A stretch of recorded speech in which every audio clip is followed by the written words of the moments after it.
আসসালামু আলাইকুম রহমতুল্লাহ বারাকাতুহু প্রিয় ভাই ও বোনেরা, ঈদ মুবারক। আজ ঈদের দিনের জন্য নামাজ শেষ করলাম, নামাজ শেষ করে বাইরে চলে আসি। এখন যাব যে এনে মাঠে, ঈদগাহ মাঠে গরু কোরবানি দেয়, ছাগল কোরবানি দেয়, যাব আজকে শ্বশুরবাড়ি। এবার আসি কোরবানি দিয়ে শুন। এই দেন, এই যে নদীর পানির কি অবস্থা, এই যে কি অবস্থা, পানি আর পানি দেখছেন, পানি আর পানি। সবাই সুন্দর মতো ঈদ কাটক, সবার জন্য শুভকামনা রইল।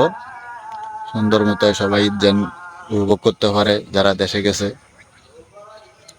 এই দেখেন, পানি আর পানি। তো 8 দিনের ছুটিতে চলে এলাম দেশে। 8 দিন পরে চলে যাবো, আল্লাহ যদি বাঁচারায়। 4 তারিখ ডিউটি শুরু হয়ে যাবে, আবার চাকরি জীবন। চাকরি জীবনটাই স্বাধীনতা নাই। তো সবাই সুন্দর মতো ঈদ টিদ কাটাবেন। আর হলো যারা আমার প্রিয় ভাই বোনেরা অনলাইনে কাজ করেন, যে বাড়িতে আসার পর থেকে কারেন্ট নাই, নেট নাই, ঠিক মতো সময় দিতে পারি না আপনাদেরকে। এভাবে যখন আবার আল্লাহ যে বাসারায় 3 তারিখ ঢাকা যাবো, আবার যে কোনো জায়গায় ভরপুর কাজ চলবে অনলাইনে। যেহেতু এই জায়গায় ঠিক মতো নেটও থাকে না, আইসি বেড়াইতে বিভিন্ন জায়গায় যাবো বেড়ানোর জন্য। আবার কারেন্ট থাকে না দেশে, এমন এক পরিস্থিতি।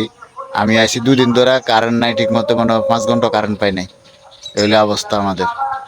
তো এই সবাই আমার জন্য দোয়া করবেন, যেন সুস্থভাবে আবার ঢাকাতে যায় আপনাদের সাথে সবসময় 24 ঘন্টা কাজ করতে পারি।